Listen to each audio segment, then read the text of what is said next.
علمی بنیاد کے اوپر روحانیت یا تصوف کے اوپر مخالفت میں بڑے اچھے پیرائے کے اندر چیزیں پریزنٹ کی گئی ہیں۔ تو اب میں آتا ہوں اس موضوع کے اوپر کہ جب اس کو متوازی دین کہا جاتا ہے اور نارملی ایک خاص تعداد یا مخصوص تعداد موجود ہے ہمارے لوگوں کے اندر جو روحانیت یا تصوف کو کوئی ڈرامے بازی یا ڈھکوسلا سمجھتے ہیں یا دماغ کا خلل سمجھتے ہیں، جبکہ جو شرعی طور پہ یا جو عالمانہ گفتگو ہے یا جو ریفرنسز کے ساتھ گفتگو ہے اس کو ایک صحیح معیاری بات اور ایک ثبوت کے طور پہ پریزنٹ کرتے ہیں۔ مزیدار بات یہ ہے کہ جن لوگوں کو ہم باشعور سمجھتے ہیں یا ریشنل گفتگو کرنے والے کو سمجھتے ہیں تو اس میں شاید ہم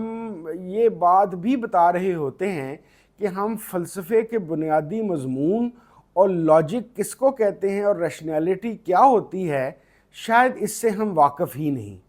وہ کیسے؟ وہ یوں کہ ریشنیلٹی جو فلسفے کا ایک طرہ امتیاز ہے وہ ایک ایسی چیز یا ایسے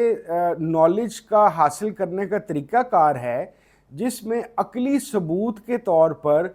ٹھوس یا چیزوں کو محسوسات میں آنے والی چیزوں کے مطابق ثابت کیا جاتا ہے یا ثابت کرنے کی کوشش کی جاتی ہے۔ تو جب بھی کوئی بندہ ریشنلی یا لاجیکلی بات کرنے کی کوشش کرے گا تو اس کو یہ بات کا دھیان رکھنا پڑے گا کہ اس کی بیس کے اندر بھی، یعنی کہ جس بنیاد کے اوپر وہ اپنے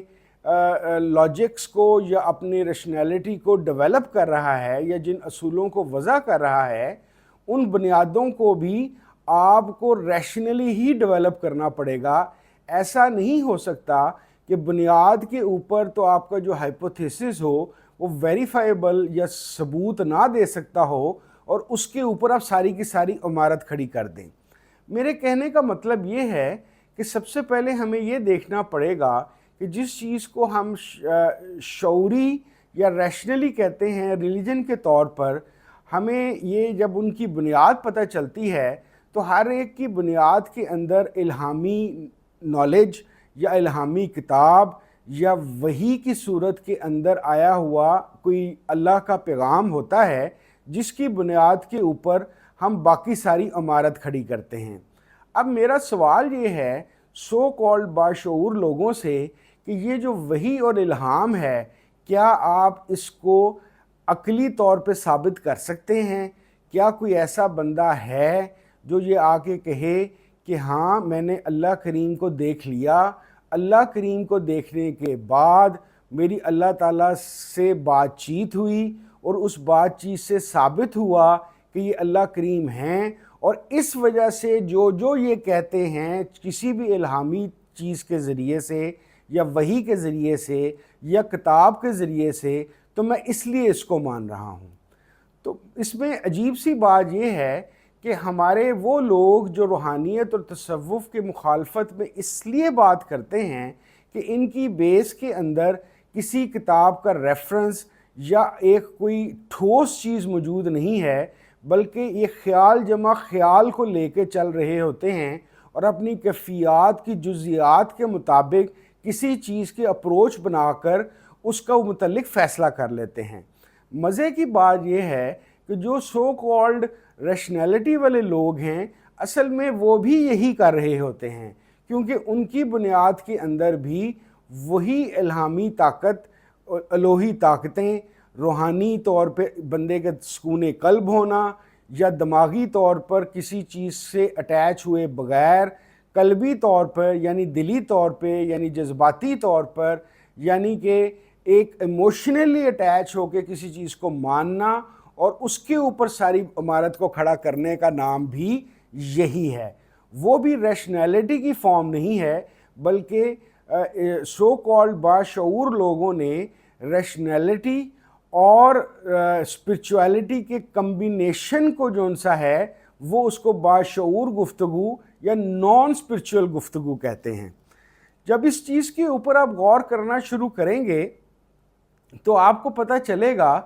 کہ واحد ایک ہی جگہ ہے، ایتھیسٹ بھی ایک مقام پہ جا کر وہیں پہ پہنچتا ہے جہاں پہ ریشنلی اپنے خیال کے مطابق خدا کو ماننے والا ہے، کیونکہ کسی نہ کسی جگہ پہ جا کر چیزیں منقطع ہو جاتی ہیں اگر بیس نہ بھی ہو۔ پہلی بات تو میں نے بیس کی کر دی کہ بیس کے اندر جب آپ نے اندیکھے خدا کو مان لیا، اندیکھے خدا کی طرف سے آئی ہوئی وحی یا الہام کے ذریعے سے کوئی رہنمائی مان ہی لئی، تو اس کے بعد آپ اس کے اوپر جو مرضی بھی عمارت کھڑی کر دیں گے، وہ جو عمارت ہے وہ ہوا یا خلا میں ہی ہوگی۔ تو اس کا مطلب یہ ہوا کہ ایتھیسٹ اور جو تھیسٹ ہے، یعنی کہ خدا کو ماننے والا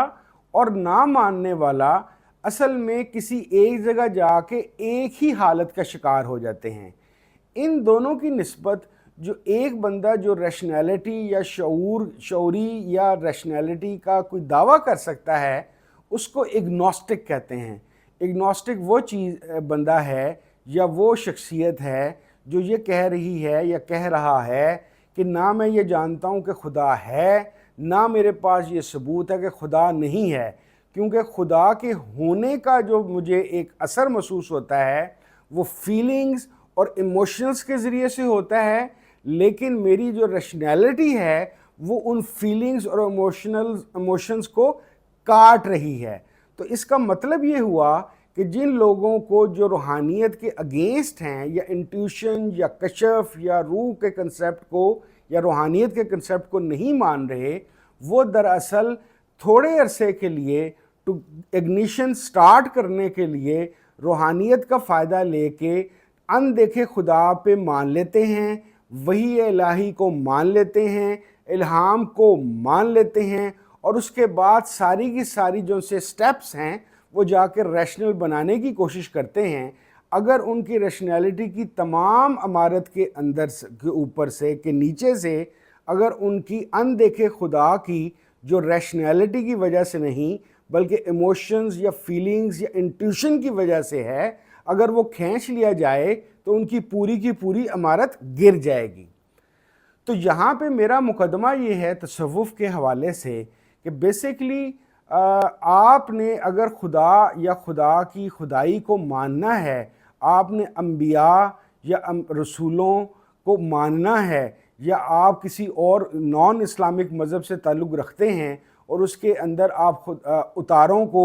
یا رشیوں کو ماننا چاہتے ہیں، تو آپ کی جو بنیاد ہوگی وہ ہمیشہ اسپرچول ہوگی، روحانیت ہوگی۔ روحانیت اور اسپرچولیٹی کا مطلب یہ ہے کہ یہ ایک انٹیوشن کی ایک علیحدہ ایک پورا کا پورا سسٹم ہے جو آپ کی حسیات، ایموشنز اور فیلنگ سے تعلق رکھتا ہے۔ آپ کی جو سی ریشنیلٹی ہے وہ رواج عام یا جو فلسفیانہ طور پہ ایک لاجیکل ایک سٹرکچر ڈیولپ کیا گیا ہے، اس کی بجائے وہ آپ کی فیلنگز، آپ کی دل کی یا آپ کی دماغ کی رسپانس یا آپ کے تجربے کے اوپر آنے کے بعد آپ کو خدا کی خدائی سمجھ آئے گی۔ تو سمجھنے والی بات یہ ہے کہ جس طریقے سے ان کی بنیاد کے اوپر، یعنی کہ جو شعور کی بات یا ریشنیلٹی کی بات کرتے ہیں، جن کی بنیاد کے اندر ایک اندیکھی طاقتوں پہ یقین ہے، اسی طریقے سے تصوف یا روحانیت کے اندر آپ کو یہی والی چیز اسی طور پہ ملے گی جس کے اندر آپ کو پوری کی پوری عمارت اندیکھے خدا پہ تو ہوگی، لیکن یہ اندیکھا خدا یا الہام یا وحی پہ یقین ایسا نہیں ہوگا کہ وہ آپ کو ہمیشہ اندھیرے میں ہی رکھے گا۔ آپ کو انٹیوشن کے سسٹم کے تحت ہی آپ کا انٹیوشن بیسڈ ریشنیلٹی یا لاجکس ڈیولپ ہوں گی، اور یہ وہ عمارت ہوگی جس کی بنیاد کے اوپر بھی روحانیت ہوگی، انٹیوشن ہوگا، کشف ہوگا، دل کا یقین ہوگا، ایموشن اور فیلنگز شامل ہوں گے، اور اس کی بقیہ بلڈنگ کے اوپر بھی وہی چیز ہوگی۔ دیٹ مینز کہ روحانیت ایک ایسا راستہ ہے کہ جو آپ کو یکسوئی سے ایک ہی بنیادی چیز کے ذریعے سے آپ کو اوپر والی منزل تک لے کے جاتا ہے۔ یہاں پہ ایک علیحدہ دنیا آپ کو نظر آتی ہے جو سائنس کی دنیا نہیں ہے، جو ریشنیلٹی کی دنیا نہیں ہے، بلکہ انٹیوشن یا کشف یا غیر مری دنیا یا نہ نظر آنے والی جو ان سی ایک پوری کی پوری لاجک ہے، یہ ایک علیحدہ سکول آف تھاٹ ہے۔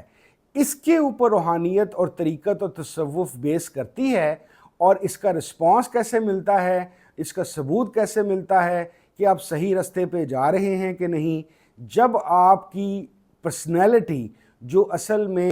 یا کانشیس، یہ دونوں چیزیں آپ کی نان فزیکل اینٹیٹیز ہیں۔ روحانیت یا طریقت ایک ایسا راستہ ہے جو آپ کی نان فزیکل اینٹیٹی، یعنی کہ non physical personality, non physical آپ کی شخصیت کو ڈیولپ کر کے معاشرے اور اپنے آپ کے لیے جب بہتر سے بہتر بنانا شروع کرے، تو یہ اس بات کا ثبوت ہے کہ آپ روحانیت کے سچے رستے پہ چل گئے ہیں۔ ہمیں یہ بات یہ ذہن میں رکھنی چاہیے کہ آنے والے وقتوں کے اندر جب مشین کا بہت زیادہ دور دورہ ہوگا،